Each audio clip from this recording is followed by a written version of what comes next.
Alright, so we have Bela IDE at Bela.local online running some software for a Klingon tone written by an online tutorial transmogrifics in one of his repos. I cloned it and then am running it now on a 3D printed violin with the Bela IDE and his software.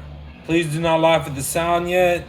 This is a total first for me.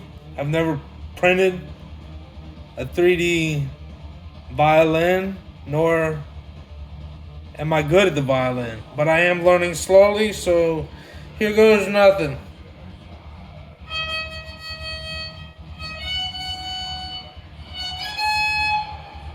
Oops.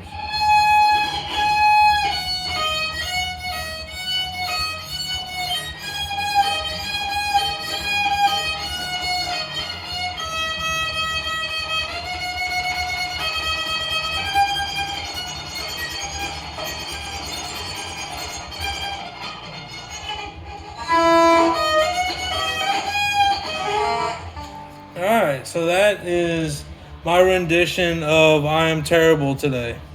Hope you had a fun time listening. I'll send some pictures in to test and see what you think.